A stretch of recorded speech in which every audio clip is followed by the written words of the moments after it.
स्वागत है आप सभी का इस वीडियो में। तो आज के इस वीडियो में हम लोग देखने वाले हैं सीजी व्यापम द्वारा आयोजित अलग अलग परीक्षाओं में जो गणित के प्रश्न पूछे जाते हैं उसका सॉल्यूशन जो है हम लोग देखने वाले हैं। तो आज के वीडियो में जो है हम लोग देखने वाले हैं 2018 में जो मंडल संयोजक का परीक्षा हुआ था उसका जो है गणित के 30 प्रश्न जो है हम लोग क्या करने वाले हैं, इसमें जो है हम लोग हल करने वाले हैं। ठीक है, चलिए शुरू करते हैं। देखिए पहला क्वेश्चन है, यदि 1/6x धन 1/7y बराबर 5, 1/3x माइनस 1/2y बराबर 12 है और x और y का मान शून्य नहीं है, तो हमें x और y के मान जो है क्या करने हैं, बताने हैं। देखो इसको हल करने जाओगे तो बहुत ज्यादा समय लगेगा। पहले आपको क्या करना पड़ेगा, 1/x को a लेना पड़ेगा, 1/y को b लेना पड़ेगा, फिर दो आपके रैखिक समीकरण बनेंगे, उसको हल करेंगे। तो उससे बेटर ये है कि आप ऑप्शन को पुट करके सॉल्व कर लो। तो जैसे यहाँ पर देखो, अगर मैं x के जगह 1/6 रखता हूं तो ये हो जाएगा देखो 6 और x के जगह कितना आ जाएगा 1/6 धन 1/7 और y के जगह में कितना रखता हूं 28। तो यहां पर देखो 6 और 6 कैंसिल हो जाएगा और यहां बचेगा आपका 1/7 गुणित 28। ये दोनों को कभी भी हल करोगे तो आपका कभी भी वैल्यू 5 के बराबर जो है नहीं आएगा। तो पहला ऑप्शन आपका ऐसे ही एलिमिनेट हो गया। उसी तरीके से आप x के जगह जब 6 रखोगे और y के जगह 1/28 रखोगे तो ये हो जाएगा 1/36 और ये हो जाएगा 1/36 धन 4 हो जाएगा। जैसे यहाँ पर दूसरे ऑप्शन को रखोगे तो यहाँ पर x के जगह हो जाएगा 6 और y के जगह कितना हो जाएगा, देखो 1/28। तो 7 एकम 7, 7 चौक 28, 4 ऊपर चले जाएगा। तो 1/36 धन 4, इसका मान कभी भी 5 के बराबर आएगा क्या, नहीं आएगा। तो दूसरा ऑप्शन भी आपका क्या हो गया, चला गया। तीसरे ऑप्शन को रखते हैं, देखिए 1/6 x के जगह रखते हैं 1/6, ठीक है। 1 यहाँ पर है 7 और y के जगह रखते हैं हम लोग 1/28। ये हो जाएगा 6 और 6 कैंसिल, 7 एकम 7, 7 चौक 28, 4 ऊपर चले जाएगा, 4 और 1 जुड़ के कितना हो जाएगा 5। तो पहला समीकरण तो सही है। अब दूसरे समीकरण में भी सेम रख के देखते हैं, वो भी तो सेटिस्फाइड होना चाहिए ना। तो ये हो जाएगा x के जगह पे 1/6 ऋण 1/2 और y के जगह कितना रखेंगे 1/28 रखेंगे। तो 3 एकम 3, 3 दूने 6, 2 ऊपर चले जाएगा, 2 एकम 2 और 14 दूने 28, 14 ऊपर चले जाएगा। तो 2 ऋण 14 मतलब कितना हो जाएगा ऋण 12, जबकि यहाँ पर क्या दिया है धन 12, इसीलिए ये भी आपका गलत हो जाएगा। तो सही उत्तर इसका कौन सा हो जाएगा, ऑप्शन डी जो है क्या होगा इसका सही उत्तर, इनमें से कोई नहीं जो है हो जाएगा।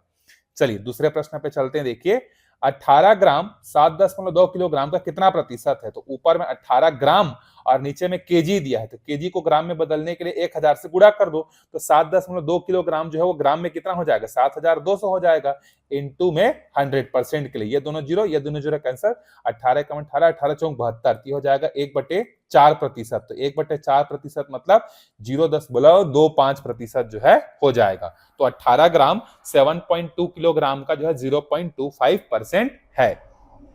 चलिए आगे बढ़ते हैं। देखिए तीसरे प्रश्न पे, तीसरा प्रश्न है हमारा, कम से कम कितने पूर्व वर्षों में एक धन 20% चक्रवृद्धि ब्याज की दर से दोगुने से अधिक होगा। मतलब अभी आपका जो मिश्र धन है ना, वो आपके मूल धन से क्या होना चाहिए, दोगुने से जो है क्या होना चाहिए, ज्यादा होना चाहिए, ये आपको पूछा जा रहा है। तो कम से कम कितने साल इसके लिए लगेंगे।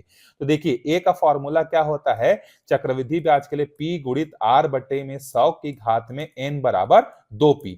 p और p को काट देंगे तो यहां से हमें क्या मिल जाएगा, 1 धन r बटे 100 और की घात में यहां पर n बराबर 2 और ब्याज कितना दिया है 20%। तो 20 यहां पर रखेंगे तो ये हो जाएगा 1 + 20 बटे में 100 की घात में n बराबर 2। तो ये हो जाएगा 20 किससे भाग देंगे तो ये हो जाएगा आपका 1.20, ठीक है, की घात में n बराबर 2। अब यहां पर आपको हीट एंड ट्रायल मेथड लगाना है, ठीक है। तो चलिए यहां पर देखो ऑप्शन क्या है आपका 4 5 6। तो पहले n के ये सॉल्यूशन समझ में आए कि नहीं। तो यहां पर n के जगह 4 रखते हैं, तो n के जगह 4 रखेंगे तो ये हो जाएगा देखो 1.2 की पावर में 4 बराबर 2। तो 1.4 की पावर में 2 करेंगे तो कितना हो जाएगा 1.2, इसको ऐसा लिख सकते हैं कि पावर में 2 इंटू 1.2 की पावर में 2 बराबर 2। तो 1.2 का स्क्वायर कितना हो जाएगा, ये हो जाएगा 1.44 और ये भी कितना हो जाएगा 1.44। तो अब इन दोनों को अगर गुणा करते हैं हम लोग किसको किसको, ये 1.44 इंटू 1.44, तो ये आएगा आपका देखो गुणा करने से ये आएगा 2.07। तो आपको बोला है कि नहीं 2 से ज्यादा होना चाहिए, तो यस 2 से ज्यादा तो है 2.07, तो कितने वर्षों में होना चाहिए, तो कम से कम 4 वर्ष लगना चाहिए। कम से कम पूछा है, 5 में भी होगा 6 में भी होगा, लेकिन हमें क्वेश्चन ने पूछा है कि कम से कम कितने साल लगेंगे। ठीक है, तो इसीलिए कम से कम 4 साल लगेंगे, जिसमें हमारा जो मूलधन है वो क्या हो जाए, हमारा जो मिश्र धन है वो मूलधन से क्या हो जाएगा, दुगुना जो है हो जाएगा। चलिए आगे बढ़ते हैं अगले प्रश्न पे। देखिए चौथा नंबर का प्रश्न है, निम्न में से कौन सी वह छोटी से छोटी संख्या है जिसे ये 7,03,476 में जोड़ने पर प्राप्त संख्या 12 की गुणज होगी। तो यहां पर देखो सबसे छोटी संख्या बोला है, तो एक काम करते हैं, ये जो दिया हुआ संख्या है इसको हम लोग जो है सबसे सिंपल है, इसको 12 से भाग देते हैं। ठीक है, तो देखिए 12 से अगर भाग देंगे तो 12 पंचे कितना हो जाएगा, ये 60 हो जाएगा, 5 बचेगा, और ये हो जाएगा 12 चौक 48। ठीक है, फिर कितना बचेगा, ये 54, तो 12 पंचे 60, अच्छा 60, ये 10 बचेगा, सॉरी 12 पंचे 60, यहाँ पे गलत हो गया, 70 में से 60 को घटाएंगे तो कितना बचेगा, 10 बचेगा ना, यहाँ पे गलत हो गया, तो ये हो जाएगा 10 और ये हो जाएगा यहाँ पे 3, तो 12 पंचे 60, 12 छक्के 72, 12 सत्ते 84, 12 अट्ठे 96, ये हो जाएगा 12 अट्ठे 96, कितना बचेगा 7, ऊपर से कौन आएगा 4, 12 छक्के कितना हो जाएगा, ये 72। ठीक है, कितना बचेगा 2, और ये हो जाएगा 27, तो 12 दूने कितना हो जाएगा आपका 24, कितना बचा 3, और ये हो जाएगा 36, तो 12 तिया 36। तो यहां तो पूरा का पूरा आपका शेषफल क्या बच रहा है, 0 बच रहा है। तो आपको सबसे छोटी संख्या कौन सी जोड़नी पड़ेगी, 0 ही जोड़नी पड़ेगी, क्योंकि जो आपको दिया हुआ संख्या वो तो खुद 12 का गुणज है ना। तो सबसे छोटी संख्या बोल रहा है, तो सबसे छोटी संख्या क्या हो जाएगा, 0 हो जाएगा हमारा। ठीक है, चलिए अब यहां पर देखते हैं पांचवें प्रश्न पे, 8/13, 4/7, 6/11 और 10/17 में सबसे छोटा भिन्न कौन सा है। इस टाइप के प्रश्नों का एलसीएम लेके भी आप बना सकते हैं, लेकिन उससे ज्यादा अच्छा है कि आप थोड़ा थोड़ा भाग दे दो। जैसे 18 को हम लोग 13 से भाग देंगे तो ये हो जाएगा 13 पंच 65, 13 छक्के 78, तो ये आ जाएगा लगभग लगभग 0.6 आ जाएगा। ठीक है, उसके बाद अगर देखते हैं 4/7, तो 4 को भाग देंगे तो कितना हो जाएगा, 7 पंचे 35 हो जाएगा, तो 0.5 और कुछ आएगा। 6/11, 6/11 करेंगे तो 11 पचे कितना हो जाएगा, 55 हो जाएगा, तो ये हो जाएगा 0.54, और 4 को अगर हम लोग भाग देंगे तो ये हो जाएगा 0.57, दो अंकों तक रख लेते हैं। उसके बाद 10 को भाग देंगे 17 से, तो 10 को भाग देंगे 17 से तो आ जाएगा 0.58 आ जाएगा। तो अब यहाँ पर देखिए सबसे छोटा भिन्न कौन सा है, तो सबसे छोटा भिन्न जो है आपका 6/11 ही तो है, बाकी सब देखिए इससे बड़ा है। चलिए आगे बढ़ते हैं। देखिए यहां पर बोला जा रहा है कि यदि 2 साल में 64 रुपए का मिश्र धन 83.20 होता है, तो बताइए 86 रुपए का 4 वर्ष में प्रति वर्ष उसी सरल ब्याज की समान दर से कितना होगा। तो पहले में जो है देखो यहाँ पर मूलधन कितना है 64 और मिश्र धन कितना है 83.20। तो अगर हम लोग दोनों का ब्याज अगर निकालते हैं, सिंपल इंटरेस्ट कितना होगा, तो कैसे निकाल लेंगे, मिश्र धन माइनस मूलधन करके निकालेंगे। ठीक है, तो मिश्र धन कितना था देखो 83.20 और हमारा मूलधन कितना है 64, तो कितना आएगा, ब्याज हमारा 19.2 आएगा। अब एसआई का फॉर्मूला क्या होता है, P into R into T upon में 100, तो P कितना है आपका 4, रेट हमें नहीं पता है, 2 साल में हुआ है इसीलिए यहाँ पर 2/100, यहां से इसको हल करेंगे तो हमें आर की वैल्यू मिलेगी, ये 100 यहां जाके गुणा हो जाएगा और 64 दूनी कितना हो जाएगा 128, तो ये हो जाएगा 1920 और 64 दूनी कितना हो जाएगा यहाँ से 128। तो 1920 को अगर हम लोग भाग करते हैं 128 से तो ये आएगा 15%। तो ब्याज की दर जो है कितना है 15% है। अब ब्याज हमें मिल गया, इसी दर से हमें क्या पूछा जा रहा है, अब हमें 86 रुपए को निकालना है, तो 86 इंटू 15 इंटू में 4 और बटे में कितना हो जाएगा 100। तो यहां से देखो ब्याज कितना आएगा हमारा 86 गुणित 15 गुणित 4 और बटे में क्या है 100, तो ये हो जाएगा 51.6। तो एसआई कितना हो जाएगा 51.6। तो हमें क्या पूछा है, मिश्र धन पूछा है ना, तो हमारा मूलधन है 86 रुपए, उसमें हमें 51.6 को जोड़ना है, तो ये हो जाएगा 0.6, 6 और 1 हो जाएगा 7, 8 और 5 हो जाएगा 13, तो 137.60 जो है इसका उत्तर हो जाएगा। चलिए आगे बढ़ते हैं। देखिए किसी थैले में 25 पैसे, 10 पैसे और 5 पैसे के सिक्के 1:2:3 में हैं। यदि थैले में कुल 30 रुपए हैं तो 5 पैसे के सिक्कों की संख्या कितनी है। तो मान लेते हैं कि जो 25 पैसे हैं उसके सिक्कों की जो संख्या है वो x है। ठीक है, और 10 पैसे के सिक्कों की संख्या 2x है, 5 पैसे के सिक्कों की संख्या 3x है, क्योंकि अनुपात में दिया है, तो अनुपात में दिया है तो हम लोग ये काम करते हैं, उसको x लिख कर सकते हैं।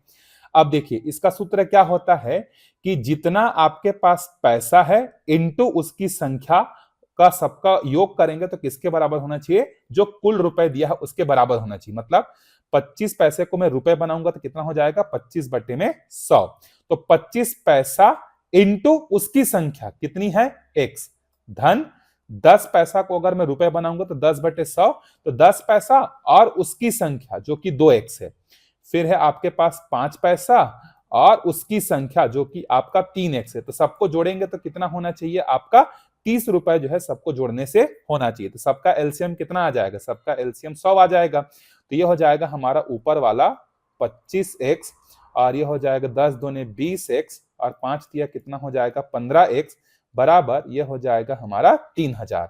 तो 25 और ये हो जाएगा 40 और 50 60x बराबर कितना हो जाएगा हमारा 3000। एक जीरो से एक जीरो को यहाँ काट दो, 6 पंचे, तो ये हो जाएगा 30, 50। x की वैल्यू कितनी आ गई हमारे पास, x की वैल्यू आ गई 50।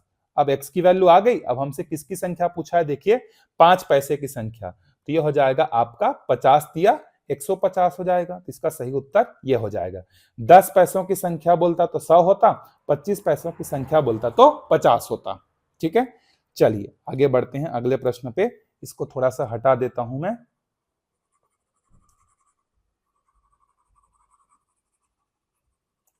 देखिए यहां पर आपको दिया है यदि किसी अधिक कोण त्रिभुज के दोनों कोणों का योग जो है आपका कितना है 70 है और उनका अंतर जो है 10 है, तो सबसे बड़ा कोण तो मान लेते हैं दो कोण है x और y, जिसमें से x क्या है हमारा बड़ा है। तो यहां पर बोल रहा है कि दो कोणों का जो योग है वो 70 है और उन दोनों का जो अंतर है वो आपका 10 है। दोनों समीकरणों को जोड़ दो, ये हो जाएगा 2x बराबर हो जाएगा 80, तो यहाँ पर x बराबर हो जाएगा 40। नहीं, किसी अधिक कोण त्रिभुज के, अच्छा अधिक कोण बोला है यहां पर, ये गलत हो गई, ये तो अधिक कोण बोला है ना, ये अधिक कोण है,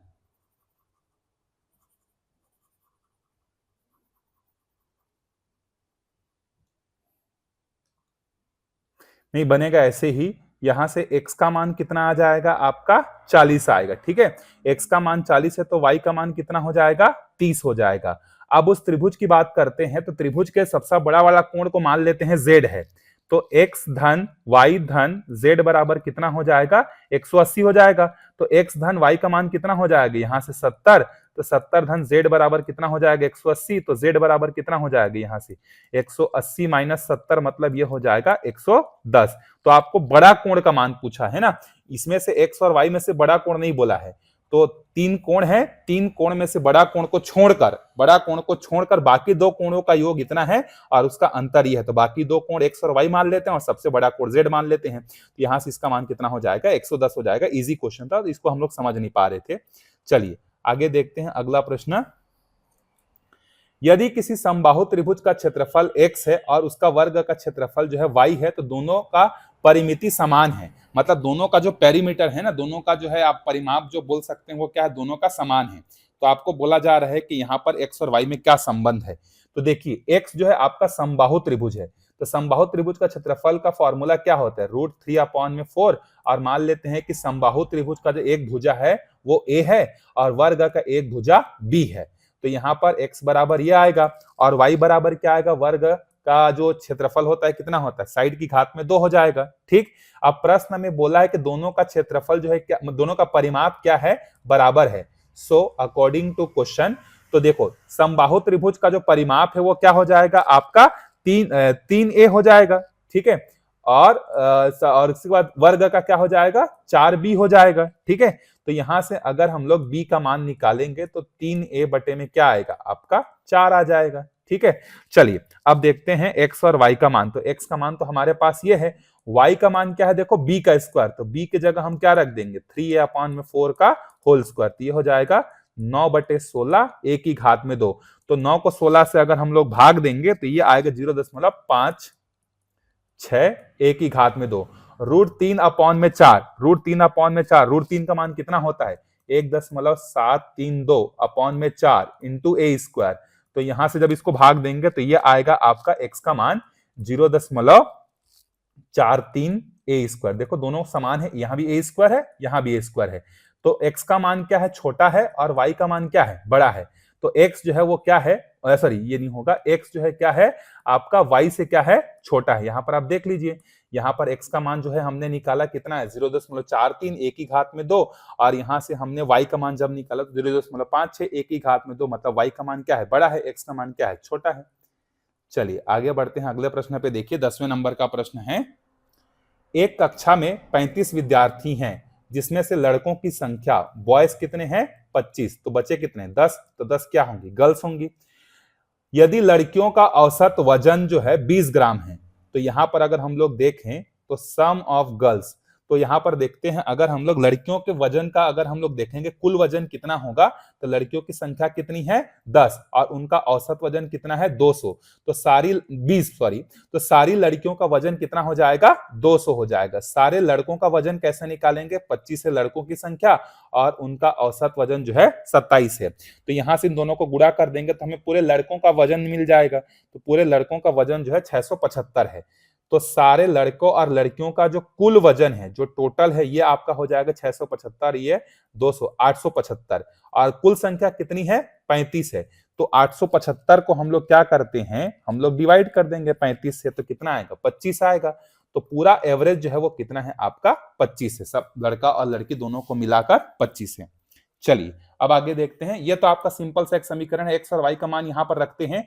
तो जैसे अगर x की जगह 3 रखते हैं, y की जगह 4 रखते हैं, 4 और 3 7, पहला समीकरण सेटिस्फाइड कर गया। x की जगह 3 रखेंगे तो हो जाएगा 4 तिया 12, और ये हो जाएगा 4 तिया 12, 12 12 माइनस 0, तो 0 को कभी भी 7 के बराबर नहीं हो सकता, तो पहला ऑप्शन चला गया। दूसरा ऑप्शन में x की जगह -3 और y की जगह 10 रखेंगे तो -3 धन 10 7 आ जाएगा, बिल्कुल सही है। x की जगह -3 रखेंगे तो ये हो जाएगा 4 तिया 12, और ये हो जाएगा 10 तिया 30, दोनों ऋण में आ जाएगा, ये गलत है आपका। x की जगह 4 और y की जगह 3, 4 और 3 7 हो जाएगा, यहाँ रखेंगे x की जगह 4, तो 4 चौक कितना हो जाएगा 16, और 3 तिया 9, बिल्कुल सही जवाब। तो x का मान 4 है और y का मान कितना है 3। आप ऐसा ऑप्शन में रख के जो है बड़े इजीली सॉल्व कर सकते हैं। चलिए, उस रस्सी की लंबाई जिससे एक गाय खूंटे से बांधने पर 9856 वर्ग मीटर के क्षेत्रफल में घूम सकती है, मतलब यहां पर मान लेते हैं खूंटा है और एक रस्सी है, ये गाय जो है क्या कर रही है, इस तरीके से चल रही है वृत्त के फॉर्म में, ठीक है, और कितने एरिया में घूम रही है, ये 9856, इसका मतलब ये आपका क्या है, वृत्त का क्षेत्रफल है। तो वृत्त का क्षेत्रफल आपको दिया है कितना, 9856, तो वृत्त का क्षेत्रफल कितना होता है, पाई आर स्क्वायर, ये हो जाएगा 9856। तो पाई की जगह कितना रखेंगे हम लोग, 22/7, आर की घात में 2 बराबर 9856। अब देखो ये जो 9856 है, इसको 22 से डिवाइड करेंगे तो ये आएगा 448, तो 22 से कम 22, और यह हो जाएगा 448। ये 7 जो भाग कर रहा है, यहां जाके इसको क्या करेगा, गुणा करेगा, तो 448 गुणित में कितना हो जाएगा हमारा 7, तो ये आएगा हमारा r की घात में 2 बराबर 3136, और एक इसका वर्ग है, उत्तर है ये 56 का वर्ग है। ठीक है, तो रस्सी की लंबाई कितनी है, ये वाला जो आपका जो त्रिज्या होगा एक तरीके से, क्योंकि घूमेगा तो ये त्रिज्या ही है ना, इस तरीके से गाय घूम घूम के चल रही है, तो 56 मीटर जो है इसका सही आंसर हो जाएगा। चलिए आगे बढ़ते हैं। देखिए अगला प्रश्न है, एक व्यक्ति 1 रुपए में 3 टॉफी क्या करता है, खरीदता है, उसे 1 रुपए में कितनी टॉफी बेचनी चाहिए जिससे उसको 50% का क्या हो, लाभ हो। तो यहां पर देखिए समय एक चीज मालूम है कि सेलिंग प्राइस मतलब जो विक्रय मूल्य होता है वो किसके बराबर होता है, 100 प्लस प्रॉफिट परसेंट बटे में 100, और यहाँ पे होता है गुणित में कॉस्ट प्राइस होता है। तो देखिए यहां पर जो है कॉस्ट प्राइस मान लेते हैं कि मतलब कितने में खरीदा है, कॉस्ट प्राइस 1 रुपए में खरीदा है, 1 रुपए में 3 खरीदा, और प्रॉफिट हमें कितने का चाहिए, देखिए प्रॉफिट हमें चाहिए, प्रॉफिट 50% का हमें क्या चाहिए, प्रॉफिट चाहिए। तो ये हो जाएगा, नहीं 1 रुपए में 3 टॉफी ना, 1 रुपए में कितनी टॉफी खरीदी, 3 टॉफी, तो एक टॉफी की कीमत कितनी हो जाएगी, 1/3 हो जाएगा ना। तो कॉस्ट प्राइस के जगह 1/3 और 50% का प्रॉफिट चाहिए बटे में 100, तो ये हो जाएगा 1/3, 150 बटे में 100, 3 एकम 3 और ये हो जाएगा 50 एकम 50, 50 बटे में 2, 1/2। तो 1/2 किसकी कीमत है? एक टॉफी की कीमत है।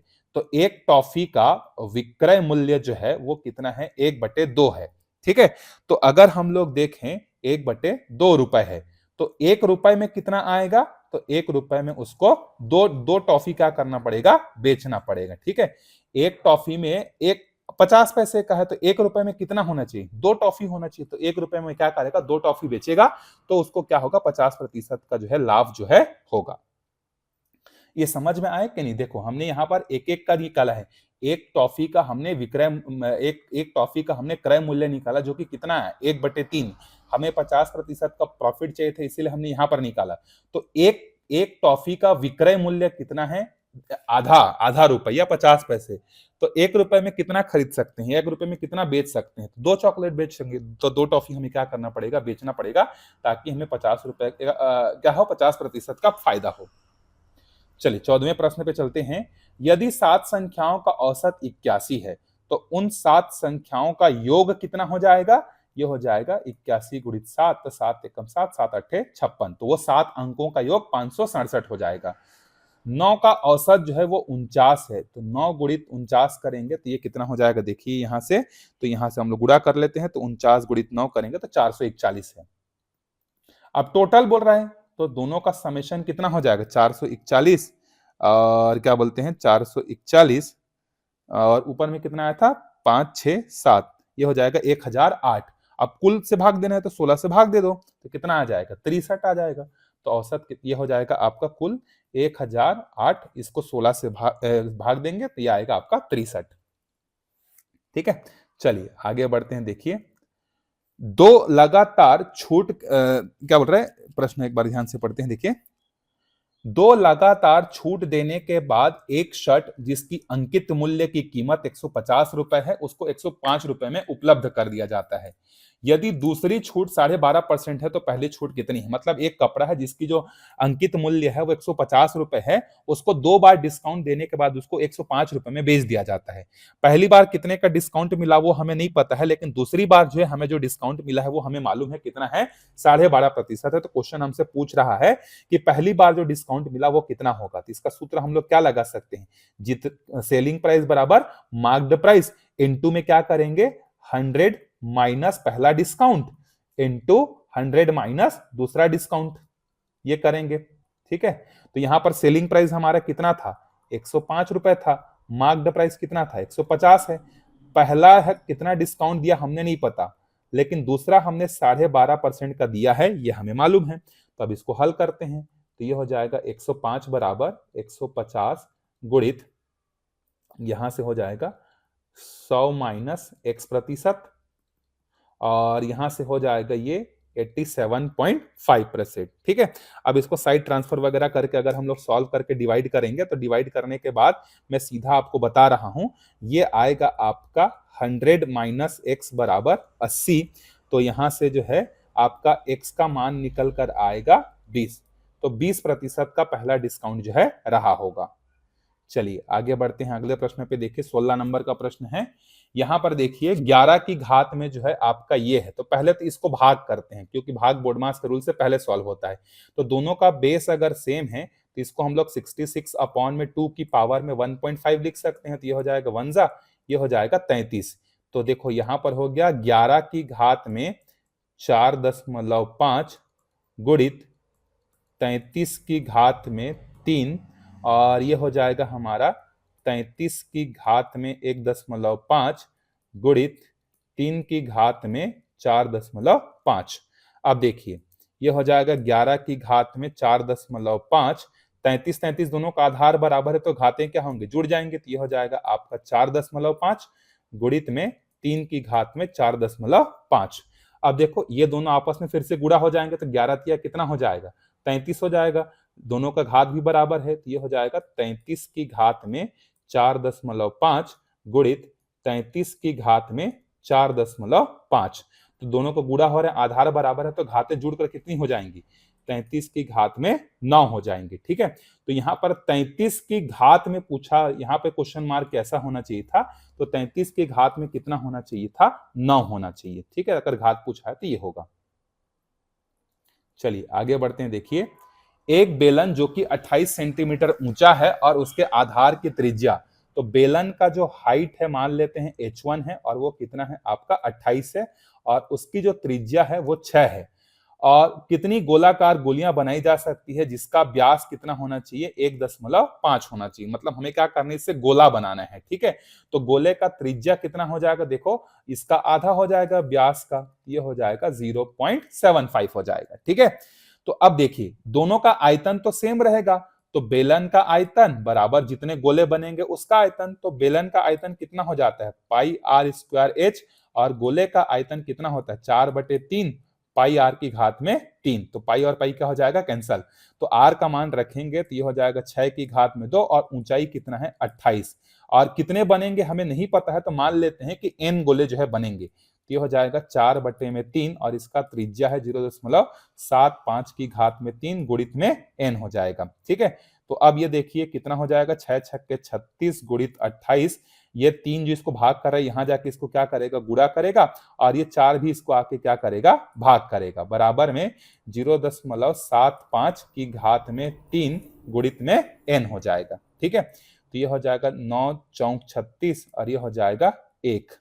अब यहां पर देखो 9 कितना हो जाएगा 27 गुणित 28 बराबर, ये जो 0.75 है इसको अगर हम लोग लिखना चाहें तो क्या लिख सकते हैं, 3/4 की घात में 3 गुणित n लिख सकते हैं, इससे फायदा होगा। देखो तो 27 गुणित 28 बराबर 3 की घात में 3, मतलब 3 3 9 3 27 4 चौक 16 16 चौक 64, तो ये 27 और ये 27 कैंसिल हो गया, तो 64 गुणित 28 बचा, तो 64 और 28 को गुणा करेंगे तो 64 गुणित 28 ये होगा 1792। तो 1792 गोले जो है वहां से क्या हो सकते हैं, बन सकते हैं। चलिए अगले प्रश्न पे चलते हैं। देखिए, यदि 5x² माइनस 13xy धन 6y² बराबर 0 हो तो x अनुपात y का मान कितना होगा। तो पहले थोड़ा सा मैं इसको इरेज कर देता हूं।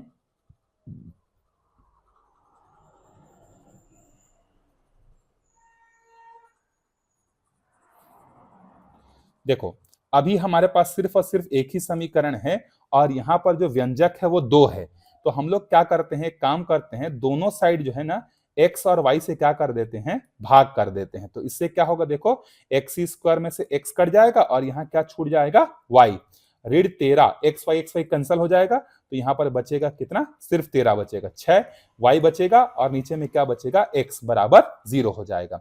ये ऋण 13 यहाँ जाके क्या हो जाएगा, धन 13 हो जाएगा, ये हो जाएगा 5 गुणित x बटे में y धन 6 गुणित y बटे में x बराबर ये हो जाएगा 13। इसको थोड़ा सा और अगर डिजाइन चेंज करना चाहें तो हो जाएगा 5 गुणित x बटे में y धन ये जो y बटे में x है इसको मैं क्या कर सकता हूं, 1 बटे में x अपॉन में y लिख सकता हूं, बिल्कुल लिख सकता हूं, बराबर 13। अब मान को रख के देखते जाते हैं। ठीक है, तो चलो x के जगह 5 और y के जगह 3 रखेंगे तो यह 5 कभी भी कैंसिल नहीं होगा, तो कभी भी कैंसिल नहीं होगा तो ये फ्रैक्शन में आएगा, इधर वाला हिस्सा फ्रैक्शन में आएगा, तो फ्रैक्शन में आएगा तो योग कभी भी 13 हो ही नहीं सकता, इसीलिए हम लोग पहले वाले ऑप्शन को हटा सकते हैं। आप रख के भी देख सकते हैं, चलो मैं रख के दिखाता हूं। अगर ये x है और अगर ये y है तो x अपॉन में y कितना हो जाएगा, 5 बटे में 3, तो ये हो जाएगा 5 और ये हो जाएगा 5 बटे में 3 धन 1 बटे में यहाँ सॉरी 6 बटे में ये हो जाएगा हमारा कितना, 5 बटे में 3 बराबर कितना होना चाहिए, 13। तो ये देखो ये हो जाएगा 5 × 25 बटे में 3 और ये हो जाएगा 6 × 18 बटे में 5। इसको कभी भी हल करोगे तो 13 के बराबर नहीं आएगा, तो पहला ऑप्शन ऐसे ही चला गया। ठीक है, तो 5:3 नहीं है तो ये भी गलत हो जाएगा आपका। अब बचा 2:5 और 2:3, तो 2:5 को रख के देखते हैं, तो 5 गुणित यहां पर रखेंगे 2 बटे में 5 और धन 6 बटे में यहां पर हो जाएगा 2 बटे में 5, तो ये 5 और ये 5 कैंसिल, यहां कितना बचा 2, ये हो जाएगा देखो 5 6 5 6 30, 30 बटे में 2 मतलब ये हो जाएगा 15, तो 5 और 2 15 और 2 कितना हो जाएगा 17, तो ये भी नहीं होगा, तो बचा कौन सा आपका ऑप्शन नंबर डी। अब देखो डी कैसे होगा मैं आपको हल करके बताता हूं। इसी समीकरण में हम लोग रखेंगे ना जो अभी हमारे पास है, तो उसी समीकरण में हम लोग रखेंगे और दोनों दोनों वैल्यूज को हम लोग रख के देखेंगे और दोनों वैल्यू को रखने के बाद कितना आना चाहिए, दोनों जगह रखने के बाद जो है 13 जो है आना चाहिए। अगर 13 आएगा तभी हमारा उत्तर क्या होगा, सही होगा, नहीं तो हमारा उत्तर क्या हो जाएगा, गलत हो जाएगा। चलिए देखते हैं, पहला रखते हैं 3:5, तो 5 के जगह 5 ही रहेगा, x के जगह में 3, y के जगह में 5, ठीक है, धन 6 और 6 गुणित 1 में आप रखेंगे यहां पर 3/5, ठीक है।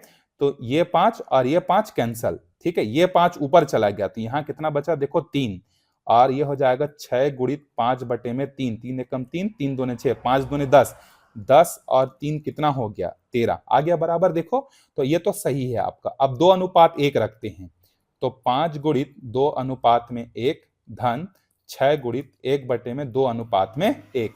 तो अब यहां पर देखो 5 दूने कितना हो जाएगा, 10, 2 एकम 2, 3 दूने 6, 10 और 3 कितना हो गया, 13। इसका मतलब डी जो है क्या है, इसका सही जवाब है, ठीक है। आप ऐसे भी एलिमिनेट करके बता सकते थे।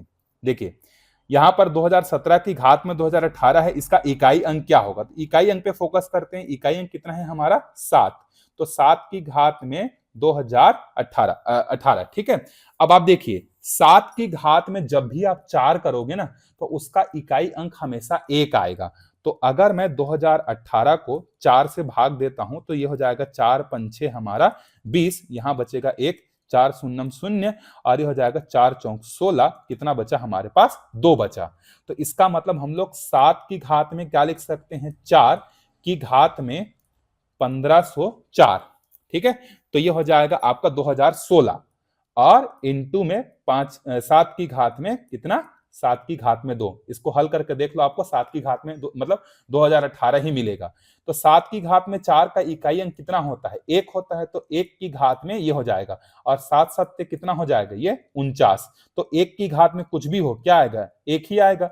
तो 1 गुणित क्या आएगा हमारे पास, 49, तो इकाई अंक कितना हो जाएगा आपका, 9 हो जाएगा इकाई अंक। तो डी इसका सही उत्तर हो जाएगा। चलिए 20वें प्रश्न पर आते हैं। देखिए यदि किसी एक व्यक्ति के दैनिक उत्पादन का 33.13% दूसरे व्यक्ति के दैनिक उत्पादन का 50% है, यदि दूसरा व्यक्ति 1500 स्क्रू का उत्पादन करता है एक दिन में, तो पहला व्यक्ति कितना करेगा। तो मान लेते हैं पहला व्यक्ति का उत्पादन x है और दूसरे व्यक्ति का उत्पादन y है। तो पहले व्यक्ति का 33.1 मतलब ये कितना हो जाएगा, 1/3 हो जाएगा, प्रतिशत में उसको अगर संख्या में बदलेंगे तो, और 50% का मतलब कितना हो जाएगा, 1/2। अब दूसरा वाला कितना उत्पादन कर रहा है, देखो 1500 कर रहा है, तो 2 एकम 2 और ये हो जाएगा कितना, 750। तो 750 और इधर है हमारे पास 1/3x, तो 3 उसको जाके क्या करेगा, गुणा करेगा, तो ये हो जाएगा 750 गुणित 3, तो 750 गुणित 3 करेंगे तो 2250। तो पहला व्यक्ति 2250 स्क्रू का उत्पादन करता है। चलिए 21वें प्रश्न पे आते हैं। देखिए एक बेलन और शंकु के आधार की त्रिज्या, मान लेते हैं बेलन की त्रिज्या r1 है और शंकु की त्रिज्या r2 है, इसका अनुपात है 3:4। बेलन का ऊंचाई मान लेते हैं h1 है और शंकु का ऊंचाई मान लेते हैं h2 है, इसका अनुपात है 2:3। तो उनके आयतनों का अनुपात निकालना है। तो बेलन का आयतन बटे में शंकु का आयतन, तो बेलन का आयतन क्या होता है, πr² और शंकु का आयतन कितना होता है, 1/3 πr²। तो पाई और पाई कैंसल, ये 3 ऊपर चला गया और देखिए यहाँ पर ये r1 h1 r2 h2। तो यहाँ पे r1 अपॉन ये कितना हो जाएगा, 3/4 का स्क्वायर और हाइट कितना है हमारे पास, 2/3। अब इसको ओपन करते हैं, तो इसको जब ओपन करेंगे तो ये देखो कितना हो जाएगा, ये हो जाएगा 3 गुणित 3 तिया 9 और 4 चौके 16 और ये हो जाएगा 2/3, 3 एकम 3, 3 तिया 9, 2 एकम 2 और ये 8, तो 3 तिया 9/8, तो ये हो जाएगा 9:8 हो जाएगा। चलिए आगे बढ़ते हैं। देखिए किसी घन की प्रत्येक कोर को 50% बढ़ा दिया जाए तो उसके संपूर्ण पृष्ठ के क्षेत्रफल में कितनी वृद्धि होगी। तो देखिए घन का जो संपूर्ण पृष्ठ का क्षेत्रफल होता है वो होता है 6a की घात में 2। माना कि a जो है क्या है, प्रारंभिक भुजा है। अब जो a है उसको 50% बढ़ा दिया गया, तो जो नया भुजा है ना, ये मान लेते हैं ये ओरिजिनल है और ये आपका नया भुजा है। तो नया भुजा क्या है, 50% बढ़ा दिया गया, किसका, ओरिजिनल भुजा का। तो जो नया क्षेत्रफल है वो कितना हो जाएगा, 6 गुणित नए भुजा की घात में 2। तो नया भुजा कितना है, पुराने भुजा का जो है 1.5 है, इसकी घात में 2 और ये हो जाएगा a ओरिजिनल की घात में 2। तो ये हो जाएगा आपका 2.25 a ओरिजिनल की घात में 2। समझ में आए कि नहीं? अब यहाँ पे मैं रख दिया हूं, ये जो नया है ना, इस नया के जगह पे इसको रख दिया हूं 1.5 a0। तो 1.5 का स्क्वायर और a0 का स्क्वायर को मैंने बाहर रख दिया। ठीक है, तो ये हो जाएगा 2.25 इंटू में हमारे पास है 6, तो ये हो जाएगा हमारा 13.5 a ओरिजिनल की घात में 2। अगर वृद्धि निकालना है तो कैसे निकालेंगे? फाइनल माइनस इनिशियल अपॉन में इनिशियल इनटू में 100 करेंगे। ठीक है, तो 13.5 ऋण 6, यह आ जाएगा 7.5। 7.5 को हम लोग भाग करेंगे 6 से, तो ये आएगा 1.25। अब 1.25 को आप 100 से गुणा करोगे तो कितना आ जाएगा? ये आ जाएगा 125%। ठीक है, समझ में आया? यहाँ पे थोड़ा सा कंफ्यूजन अगर हुआ होगा तो इसको जूम करके यहाँ पर देख लीजिए। ये मैंने क्या किया, देखो 6 ए एन के जगह मैंने क्या रखा? 1.5 ए ओरिजिनल की घात में 2। तो ये क्या बन जाएगा? देखो ये ब्रैकेट से ओपन होकर 1.5 की घात में 2 और ए ओरिजिनल की घात में 2। फिर यहां चले जाओ सॉल्यूशन में। ठीक है, चलिए आगे बढ़ते हैं। देखिए अगला प्रश्न है, ये बड़ी संख्या दी है, इसमें 2 का स्थानीय मान, तो 2 का स्थानीय मान कितना होगा? 2 और 4 जीरो, 2 का स्थानीय मान, और 8 का स्थानीय मान कितना हो जाएगा? 800। इन दोनों का अंतर कितना आएगा? 1200। अब 1200 को अगर हम लोग 14 से भाग देते हैं तो ये हो जाएगा आपका 600/7। तो 600/7 क्या है? आपका प्राकृतिक संख्या है क्या? नहीं। पूर्णांक संख्या है क्या? नहीं। वास्तविक संख्या परंतु प्राकृतिक संख्या नहीं, गलत। परिमेय संख्या परंतु पूर्णांक नहीं, ये भी गलत। ये तो आपका परिमेय संख्या होगा ना, पूर्णांक भी तो होगा। ठीक है, चलिए आगे बढ़ते हैं। यदि AC रेखा और BD एक दूसरे को क्या करते हैं? O पर काटते हैं तथा AO बराबर CO और BO बराबर OD हो, तो आपको बताना है कि ये BC और AD में जो है क्या संबंध है। तो देखिए पहले तो एक रेखा हम लोग मान लेते हैं, ये हमारे पास 2 रेखाएं हैं, एक का नाम है AC और एक का नाम इसका नाम है A और यहां पर है C। दूसरा है हमारे पास, ये है B और ये है हमारे पास D। ये दोनों एक दूसरे को O पर काट रहे हैं और प्रश्न पूछ रहा है कि A से लेके O तक की दूरी बराबर है किससे? C से लेके O तक की दूरी के। ठीक है, और B से लेके O तक की दूरी D से लेके O तक की बराबर है।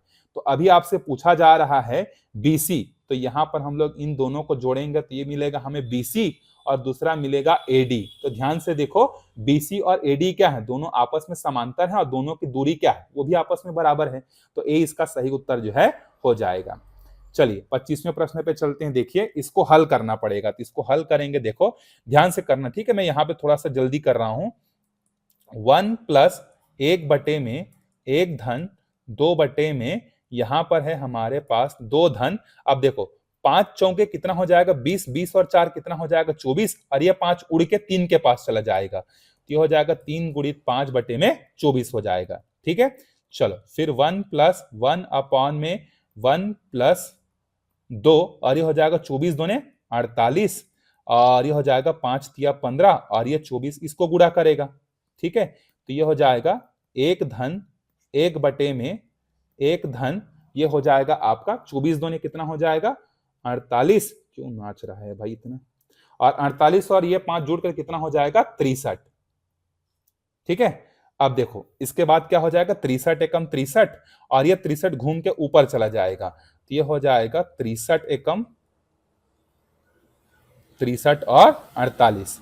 ठीक है, तो ये हो जाएगा, देखो 63, ये हो जाएगा 100 और 100 ये हो जाएगा 111। ठीक है, 111/63। अब इसको करेंगे तो ये हो जाएगा हमारा कितना होगा? देखिए 3 से जाएगा क्या? हाँ 3 से जा सकते हैं। 21 दूनी 42, 21 × 63 और 37, तो ये हो जाएगा 1 सही 21/37। मतलब ए जो है इसका सही उत्तर हो जाएगा। चलिए आगे बढ़ते हैं। देखिए बड़ा सिंपल सा क्वेश्चन है ये देखो आपको ए का मान दिया है और बी का मान दिया है, तो a² + b² + 2ab किसका फॉर्मूला होता है? a + b की घात में 2 का, और नीचे में भी क्या है आपके पास? a + b, ये दोनों कैंसिल हो जाएंगे तो हमारे पास क्या बचेगा? a धन b। तो दोनों को अगर हम लोग जोड़ देंगे, तो दोनों को जोड़ेंगे तो कितना उत्तर आएगा? तो बड़ा आसान है, जोड़ के देख लो 1.1999 0.1 प्लस 0.9 ये हो जाएगा 2000। तो ये जो है इसका सही उत्तर हो जाएगा। चलिए आगे बढ़ते हैं, देखिए अगले प्रश्न पे। वह छोटी से छोटी संख्या कौन सी है जिसे क्रमशः 14, 16 और 20 से भाग देते हैं? तो चलिए सबसे छोटी संख्या से शुरुआत करते हैं। तो 555 है। तो अगर मैं 555 को क्या करता हूं, भाग देता हूं 14 से, तो 14 एकम 14, 14 तिया 42। तो कितना बचेगा यहाँ पे? 14 पंचे 17, 14 छह 14, 14 निया कितना होता है 126। तो यहाँ बचेगा 126। तो कितना बचा? 9 बचा, बिल्कुल सही है। उसके बाद 16 से भाग देकर देखेंगे, उसके बाद 20 से भाग देकर देखेंगे। तो इस तरीके से जब आप भाग देंगे तो इसका आंसर जो है आप निकाल सकते हैं। ठीक है, तो मैं इसको आपके लिए छोड़ देता हूं, ये प्रश्न इजी है। या आपको बहुत सारे लोगों को दूसरा ट्रिक भी मालूम होगा इसको सॉल्व करने का, आप वो भी जो है क्या कर सकते हैं, यहाँ पर इस्तेमाल जो है कर सकते हैं। तो 27 प्रश्न का जो उत्तर आएगा वो आएगा आपका 555 ही आएगा। आप इसको करके देख लीजिएगा। चलिए आगे बढ़ते हैं अगले प्रश्न पर। ये देखिए, इनका उभयनिष्ठ गुणनखंड क्या होगा? तो जब जोड़ में दिया रहेगा तो दोनों संख्याओं को जोड़ देना। तो इसको जोड़ेंगे तो कितना हो जाएगा? ये हो जाएगा 350 हो जाएगा। ठीक है, इस तरीके से उभयनिष्ठ निकालने के लिए जब भी दिया रहेगा और योग दिया रहेगा तो दोनों संख्याओं को जोड़ देना। ठीक है, अब ये बड़ा सा क्वेश्चन है, देखिए एक कमरे की लंबाई उसकी चौड़ाई की जो है कितनी है? 3/2 है। तो मान लेते हैं कमरे की जो लंबाई है वो L है और चौड़ाई क्या है? B है। तो L बराबर कितना मिलेगा हमें? 3/2 ऑफ B। तो यहां से गुणा करेंगे तो 2L बराबर 3B। इसको रख लेते हैं, अगर आगे काम आएगा तो। कमरे में 5 रुपए प्रति वर्ग मीटर से कारपेट बिछाने की कीमत 270 रुपए और 4 दीवारों पर 10 वर्ग प्रति मीटर की दर से पेपर लगाने की कीमत 1720 है। यदि एक दरवाजा और 2 खिड़कियां जो है 18 वर्ग मीटर जगह लेते हैं तो कम, अरे बाप रे, बहुत लंबा क्वेश्चन है। चलिए सॉल्व करते हैं। देखिए, तो यहां पर कमरे में जो है कारपेट बिछाने की कीमत, मतलब आपका नीचे का एरिया, फ्लोर एरिया, तो फ्लोर एरिया क्या होगा आपका? L into B. तो L इंटू बी आपका हो जाएगा ये फ्लोर का एरिया। ठीक है, अब 5 रुपए प्रति कॉस्ट से बिछाया गया है। तो अगर हम लोग इस दोनों को गुणा कर दें, L इंटू बी की, ये हो जाएगा 5 रुपए प्रति वर्ग मीटर से, तो हमें कॉस्ट मिलेगा। तो देखो L इंटू बी और 5 गुना, और हमारा कॉस्ट जो है कितना दिया है? 270 दिया है। तो 270 को 5 से भाग करेंगे तो यहां से L इंटू बी आएगा। तो 5 पछे 25 और 5 चौके 20। ठीक है, तो L इंटू बी कितना हो गया? 54। कैसे हुआ समझ में आया कि नहीं? नीचे का जो कमरे का एरिया है जहां पर हमारा फ्लोर है उस पर जो है 5 प्रति वर्ग मीटर से कारपेट बिछाया जाता है। तो कमरे का फ्लोर का क्षेत्रफल कितना हो जाएगा? फ्लोर का क्षेत्रफल लंबाई गुणित चौड़ाई। अब यहाँ पर 1 वर्ग मीटर का कॉस्ट 5 रुपए है, तो टोटल कॉस्ट कितना हो जाएगा? 5 गुणित लंबाई गुणित चौड़ाई, जो कि 270 के बराबर है। तो L गुणित बी कितना हो गया आपका? 54 हो गया। ठीक है, अब यहां पर देखिए L गुणित बी बराबर यहां से 54 हो गया। तो यहां से L का मान निकालेंगे तो 3/2 बी आएगा। तो मैं यहां पे रख देता हूं 3/2 और ये हो जाएगा B इंटू बी बराबर ये हो जाएगा हमारा 54 हो जाएगा। ठीक है, चलिए तो यहां से देखो ये हो जाएगा 17 दूनी 34, 17 नहीं 18 दूनी 36, 18 तिया 54 हो जाएगा। ठीक है, और ये हो जाएगा 18 दूनी 36 हो जाएगा। तो B का मान कितना आ जाएगा? 6 आएगा। तो B का मान 6 आएगा। तो ये हो जाएगा 3/2 गुणित 6, 2 एकम 2, 2 तिया 6। तो लंबाई का मान कितना हो जाएगा? 9। तो लंबाई आ जाएगा 9, चौड़ाई आ जाएगा आपका 6 हो जाएगा। और लंबा चौड़ा करने की जरूरत ही नहीं है। तो ए इसका सही उत्तर जो है हो जाएगा। कौन सा प्रश्न है ये हमारा 29वां है। तो 29 का ए हो जाएगा बिल्कुल सही जवाब। चलिए आगे बढ़ते हैं। 1.2 और 1.02 का लघुत्तम कितना होगा? तो 1.2 को हम लोग क्या लिख सकते हैं? 12/10 लिख सकते हैं। और इसको क्या लिख सकते हैं? 102/100। तो अगर हमें एलसीएम निकालना है फ्रैक्शन का, तो ऊपर में आपने पढ़ा होगा एलसीएम हमें निकालना पड़ेगा 12 और 102 का, और नीचे वाले का हमें क्या निकालना पड़ेगा? एचसीएफ। ये फ्रैक्शन का रूल आपने पढ़ा होगा। तो देखिए एलसीएम 12 और 102 का करेंगे, तो अगर एलसीएम निकालते हैं 12 और किसका? 102 का, तो ये आ जाएगा ये आ जाएगा हमारा 204। और एचसीएफ कितना आएगा? 10, मतलब 20.4 हो जाएगा इसका सही जवाब। ठीक है, फ्रैक्शन वाले का यही होता है ना, अगर यही एचसीएफ निकालने बोलता तो ऊपर में हम लोग 12 और 102 का एचसीएफ लेते और नीचे में क्या लेते, एलसीएम लेते। तो यहाँ पर हमारे 30 क्वेश्चन जो है कंप्लीट होते हैं। मैं डायरेक्ट सॉल्व करके बताया हूं, आपके पास हो सकता है कि दूसरा तरीका भी हो इसको सॉल्व करने का, तो आप वो मेथड भी लगा के सॉल्व जो है कर सकते हैं। मिलते हैं अगले वीडियो में, तब तक अच्छे से पढ़ते रहिए।